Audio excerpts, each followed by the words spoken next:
இயேசுவை நேசிப்பவர்கள் பைபிளை வாசிப்பார்கள். இந்த சேனலை பின்பற்றினால் ஓராண்டில் வேதாகமத்தை வாசித்து முடித்து விடலாம். ஃபாலோ பண்ணுங்க, சப்ஸ்கிரைப் பண்ணுங்க. ஓசியா 4ஆம் அதிகாரம். இஸ்ரவேல் புத்திரரே, கர்த்தருடைய வார்த்தையை கேளுங்கள். தேசத்து குடிகளோடே கர்த்தருக்கு வழக்கு இருக்கிறது. அதேனென்றால் தேசத்திலே உண்மையும் இல்லை, இரக்கமும் இல்லை, தேவனை பற்றிய அறிவும் இல்லை. பொய் ஆணையிட்டு பொய் சொல்லி கொலை செய்து திருடி விபச்சாரம் பண்ணி மிஞ்சி மிஞ்சி போகிறார்கள். இரத்தப்பழிகளோடே இரத்தப்பழிகள் சேருகிறது. இது நிமித்தம் தேசம் புலம்பும். அதில் குடியிருக்கிற அனைவரோடும் கூட மிருக ஜீவன்களும் ஆகாயத்து பறவைகளும் தொய்ந்து போகும். கடலின் மச்சங்களும் வாரிக்கொள்ளப்படும். ஆகிலும் ஒருவனும் நியாயத்தை காண்பிக்கவும் ஒருவனும் அவர்களை கடிந்து கொள்ளவும் கூடாது. உன் ஜனங்கள் ஆசாரியனோடே வழக்காடுகிறவர்களைப் போல இருக்கிறார்கள். ஆகையால் நீ பகலிலே இடறி விழுவாய், இரவிலே உன்னோட கூட தீர்க்கதரிசியும் இடறி விழுவான். உன் தாயை நான் சங்காரம் பண்ணுவேன். என் ஜனங்கள் அறிவில்லாமையினால் சங்காரமாகிறார்கள்.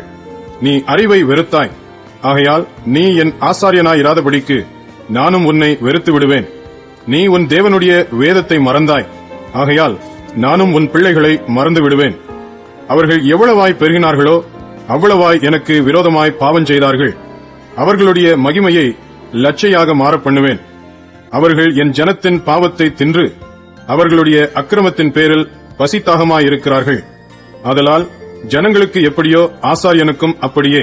அவர்கள் வழிகளின்படி நான் அவர்களை விசாரித்து அவர்கள் கிரியைகளின்படி அவர்களுக்கு பலன் அளிப்பேன்.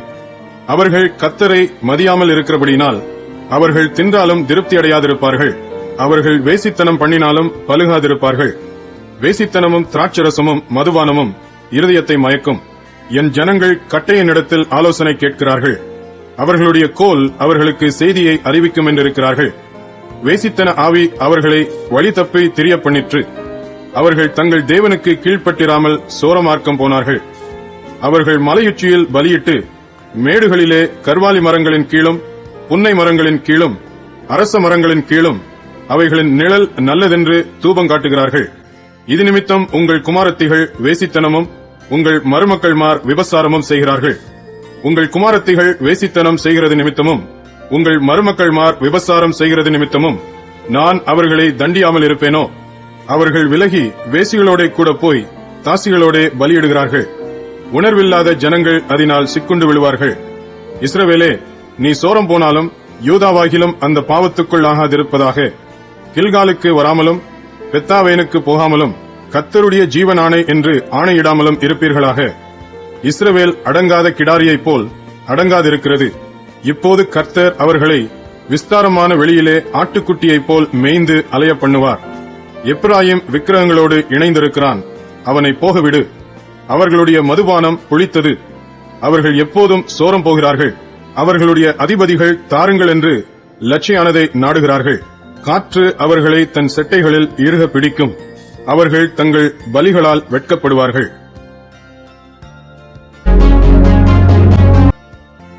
ஓசியா 5ஆம் அதிகாரம். ஆசாரியர்களே, இதை கேளுங்கள். இஸ்ரவேல் வம்சத்தாரே, கவனியுங்கள். ராஜாவின் வீட்டாரே, செவி கொடுங்கள். இந்த நியாய விசாரிப்பு உங்கள் மேல் செல்லும். நீங்கள் மிஸ்பாவில் கண்ணியும் தாபோரின் மேல் விரிக்கப்பட்ட வலையுமானீர்கள். நெறி தவறினவர்கள் மிகுதியும் வதை செய்கிறார்கள். அவர்கள் எல்லாரையும் நான் தண்டிப்பேன். எப்ராயிமை நான் அறிவேன். இஸ்ரவேல் எனக்கு மறைவானதல்ல. எப்ராயிமே, இப்போது நீ சோரம் போனாயே. இஸ்ரவேல் தீட்டுப்பட்டதே. அவர்கள் தங்கள் தேவனிடத்துக்கு திரும்புவதற்கு தங்கள் கிரியைகளை சீர்திருத்த மாட்டார்கள். வேசித்தன ஆவி அவர்கள் உள்ளத்தில் இருக்கிறது. கர்த்தரை அறியார்கள். இஸ்ரவேலின் அகந்தை அவர்கள் முகத்துக்கு முன்பாக சாட்சியிடுகிறது. ஆகையால் இஸ்ரவேலும் எப்ராயிமும் தங்கள் அக்கிரமத்தினால் இடருண்டு விழுவார்கள். அவர்களோட யூதாவும் இடருண்டு விழுவான். அவர்கள் கர்த்தரை தேடும்படி தங்கள் ஆடுகளோடும் தங்கள் மாடுகளோடும் போவார்கள். அவரை காண மாட்டார்கள். அவர் அவர்களை விட்டு விலகினார். கர்த்தருக்கு விரோதமாக துரோகம் பண்ணினார்கள். அந்நிய பிள்ளைகளை பெற்றார்கள். இப்போதும் 1 மாதத்துக்குள்ளாக அவர்கள் தங்கள் பங்குகளோட பட்சிக்கப்படுவார்கள். கிபியாவிலே எக்காலத்தையும் ராமாவிலே பூரிகையையும் ஊதுங்கள். பெத்தாவேனிலே கதறுங்கள். பென்யமீனே, உன்னை பின்தொடர்கிறார்கள். தண்டிப்பின் நாளிலே எப்ராயிம் பாழாவான். நிச்சயமாய் வரப்போகிறதை இஸ்ரவேலின் கோத்திரங்களுக்குள்ளே அறிவிக்கிறேன். யூதாவின் பிரபுக்கள் எல்லைகளை ஒதுக்குகிறவர்களுக்கு ஒப்பானார்கள். அவர்கள் மேல் என் உக்கிர கோபத்தை தண்ணீரைப் போல ஊற்றுவேன். எப்ராயிம் தகாத கற்பனையை மனதார பின்பற்றி போனபடியால் அவன் ஒடுங்குண்டு நியாய விசாரணையில் நொறுக்கப்பட்டு போகிறான். நான் எப்ராயிமுக்கு பொட்டரிப்பைப் போலவும் யூதாவின் வீட்டுக்கு உளுப்பைப் போலவும் இருப்பேன். எப்ராயிம் தன் வியாதியையும் யூதா தன் காயத்தையும் கண்டபோது எப்ராயிம் அசீரியன் அண்டைக்கு போய் யாரேப் ராஜாவினிடத்தில் ஆள் அனுப்பினான். ஆனாலும் உங்களை குணமாக்கவும் உங்களில் இருக்கிற காயத்தை ஆற்றவும் அவனால் கூடாமற் போயிற்று. நான் எப்ராயிமுக்கு சிங்கம் போலவும் யூதாவின் வம்சத்தாருக்கு பாலசிங்கம் போலவும் இருப்பேன். நானே பீறிவிட்டு போய்விடுவேன். தப்புவிப்பார் இல்லாமல் எடுத்துக்கொண்டு போவேன். அவர்கள் தங்கள் குற்றங்களை உணர்ந்து என் முகத்தை தேடு மட்டும் நான் என் ஸ்தானத்துக்கு திரும்பி போய்விடுவேன். தங்கள் ஆபத்தில் என்னை கருத்தாய் தேடுவார்கள்.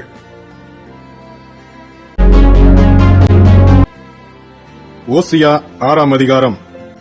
கர்த்தரிடத்தில் திரும்புவோம் வாருங்கள். நம்மை பீறினார், அவரே நம்மை குணமாக்குவார். நம்மை அடித்தார், அவரே நம்முடைய காயங்களை கட்டுவார். 2 நாளுக்கு பின்பு அவர் நம்மை உயிர்ப்பிப்பார். 3ஆம் நாளில் நம்மை எழுப்புவார். அப்பொழுது நாம் அவருடைய சமூகத்தில் பிழைத்திருப்போம். அப்பொழுது நாம் அறிவடைந்து கர்த்தரை அறியும்படி தொடர்ந்து போவோம்.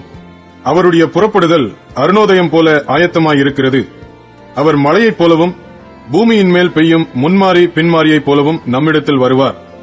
எப்ராயிமே, உனக்கு என்ன செய்வேன்? யூதாவே, உனக்கு என்ன செய்வேன்? உங்கள் பக்தி காலையில் காணும் மேகத்தைப் போலவும் விடியற்காலையில் தோன்றும் பனியைப் போலவும் ஒளிந்து போகிறது. ஆகையால் தீர்க்கதரிசிகளைக் கொண்டு அவர்களை வெட்டினேன். என் வாய்மொழிகளைக் கொண்டு அவர்களை அதம் பண்ணினேன். உன்மேல் வரும் தண்டனைகள் வெளிச்சத்தைப் போல் வெளிப்படும். பலியை அல்ல இரக்கத்தையும், தகன பலிகளை பார்க்கிலும் தேவனை அறிகிற அறிவையும் விரும்புகிறேன். அவர்களோ ஆதாமைப் போல் உடன்படிக்கையை மீறி அங்கே எனக்கு விரோதமாய் துரோகம் பண்ணினார்கள். கீலேயாத் அக்கிரமம் செய்கிறவர்களின் பட்டணம், அது இரத்தக் காலடிகளால் மிதிக்கப்பட்டிருக்கிறது. பரிகாரரின் கூட்டங்கள் ஒருவனுக்கு காத்திருக்கிறது போல சீகேமுக்கு போகிற வழியிலே கொலை செய்கிற ஆசாரியரின் கூட்டம் காத்திருக்கிறது. தோஷமான காரியங்களையே செய்கிறார்கள். பயங்கரமான காரியத்தை இஸ்ரவேல் வம்சத்தாரில் கண்டேன். அங்கே எப்ராயிமின் வேசித்தனம் உண்டு. இஸ்ரவேல் தீட்டுப்பட்டு போயிற்று. யூதாவே, உனக்கு ஒரு அறுப்புக் காலம் நியமிக்கப்பட்டிருக்கிறது. நீதிமொழிகள் 12ஆம் அதிகாரம். புத்திமதிகளை விரும்புகிறவன் அறிவை விரும்புகிறான். கடிந்து கொள்ளுதலை வெறுக்கிறவனோ மிருக குணமுள்ளவன்.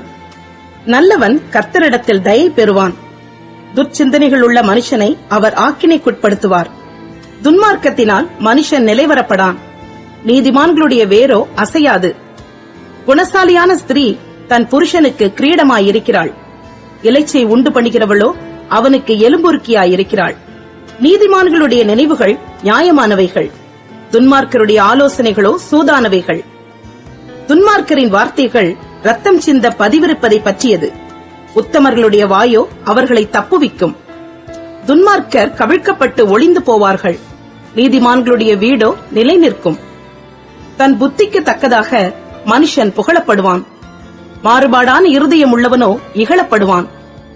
ஆகாரம் இல்லாதவனாயிருந்தும் தன்னைத்தான் கனம் பண்ணிக் கொள்ளுகிறவனை பார்க்கிலும் கனமற்றவனாயிருந்தும் பணிவிடைக்காரன் உள்ளவன் உத்தமன்.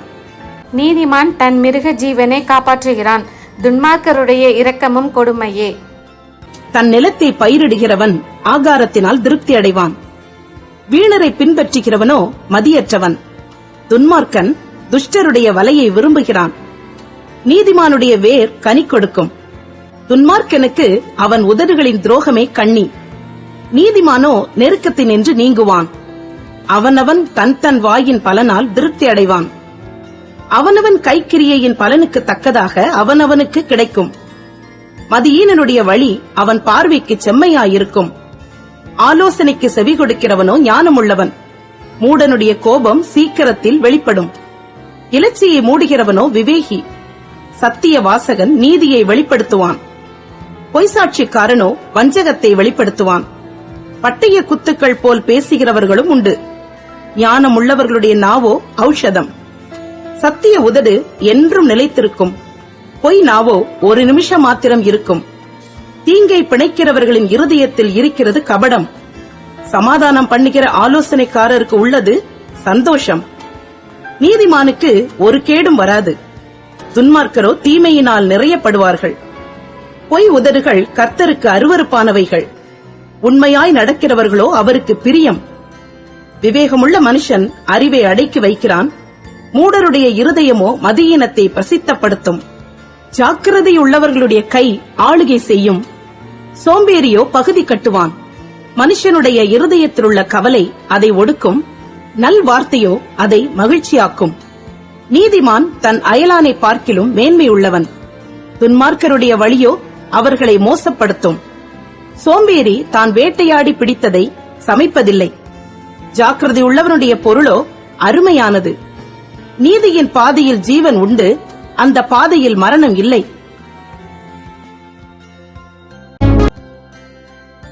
நீதிமொழிகள் 13ஆம் அதிகாரம். ஞானமுள்ள மகன் தகப்பனுடைய போதகத்தை கேட்கிறான். பரியாசக்காரனோ கடிந்து கொள்ளுதலுக்கு செவிகொடான். மனுஷன் தன் வாயின் பலனால் நன்மையை புசிப்பான். துரோகிகளின் ஆத்துமாவோ கொடுமையை புசிக்கும். தன் வாயை காக்கிறவன் தன் பிராணனை காக்கிறான். தன் உதடுகளை விரிவாய் திறக்கிறவனோ கலக்கமடைவான். சோம்பேறியுடைய ஆத்துமா விரும்பியும் ஒன்றும் பெறாது. ஜாக்கிரதையுள்ளவர்களுடைய ஆத்துமாவோ புஷ்டியாகும். நீதிமான் பொய் பேச்சை வெறுக்கிறான். துன்மார்க்கனோ வெட்கமும் இலைச்சையும் உண்டாக்குகிறான். நீதி உத்தம மார்க்கத்தானை தற்காக்கும். துன்மார்க்கமோ பாவியை கவிழ்த்து போடும். ஒன்றுமில்லாதிருக்க தன்னை செல்வனாக பாராட்டுகிறவனும் உண்டு. மிகுந்த செல்வம் இருக்க தன்னை தரித்திரனாக பாராட்டுகிறவனும் உண்டு. மனுஷனுடைய ஐஸ்வர்யம் அவன் பிராணனை மீட்கும். தரித்திரனோ மிரட்டுதலை கேளாதிருக்கிறான். நீதிமான்களின் வெளிச்சம் சந்தோஷிப்பிக்கும். துன்மார்க்கரின் தீபமோ அணைந்து போம். அகந்தையினால் மாத்திரம் வாது பிறக்கும். ஆலோசனையை கேட்கிறவர்களிடத்திலோ ஞானம் உண்டு. வஞ்சனையால் தேடின பொருள் குறைந்து போம். கைப்பாடாய் சேர்க்கிறவனோ விருத்தி அடைவான். நெடுங்காலமாய் காத்திருக்குதல் இருதயத்தை இளைக்க பண்ணும். விரும்பினது வரும்போதோ ஜீவ விருட்சம் போல் இருக்கும். திருவசனத்தை அவமதிக்கிறவன் நாசமடைவான். கற்பனைக்கு பயப்படுகிறவனோ பலனடைவான். ஞானவான்களுடைய போதகம் ஜீவ ஊற்று. அதனால் மரண கண்ணிகளுக்கு தப்பலாம். நட்புத்தி தயையை உண்டாக்கும். துரோகிகளுடைய வழியோ கரடு முரடானது. விவேகியானவன் அறிவோடு நடந்து கொள்ளுகிறான். மூடனோ தன் மூடத்தனத்தை வெளிப்படுத்துகிறான். துரோகமுள்ள தூதன் தீதிலே விழுவான். உண்மையுள்ள ஸ்தானாபதியோ ஔஷதம். புத்திமதிகளை தள்ளுகிறவன் தரித்திரத்தையும் இலச்சையையும் அடைவான். கடிந்து கொள்ளுதலை கவனித்து நடக்கிறவனோ கனமடைவான். வாஞ்சை நிறைவேறுவது ஆத்துமாவுக்கு இனிது. தீமையை விட்டு விலகுவது மூடருக்கு அருவருப்பு. ஞானிகளோட சஞ்சரிக்கிறவன் ஞானமடைவான். மூடருக்கு தோழனோ நாசமடைவான். பாவிகளை தீவினை தொடரும். நீதிமான்களுக்கோ நன்மை பலனாக வரும். நல்லவன் தன் பிள்ளைகளின் பிள்ளைகளுக்கு சுதந்திரம் வைத்து போகிறான். பாவியின் ஆஸ்தியோ நீதிமானுக்காக சேர்த்து வைக்கப்படும். ஏழைகளின் வயல் மிகுதியான ஆகாரத்தை விளைவிக்கும். நியாயம் கிடையாமல் கெட்டு போகிறவர்களும் உண்டு. பிரம்பை கையாடாதவன் தன் மகனை பகைக்கிறான். அவன் மேல் அன்பாயிருக்கிறவனோ அவனை ஏற்கனவே தண்டிக்கிறான். நீதிமான் தனக்கு திருப்தியாக புசிக்கிறான். துன்மார்க்கனுடைய வயிறோ பசித்திருக்கும்.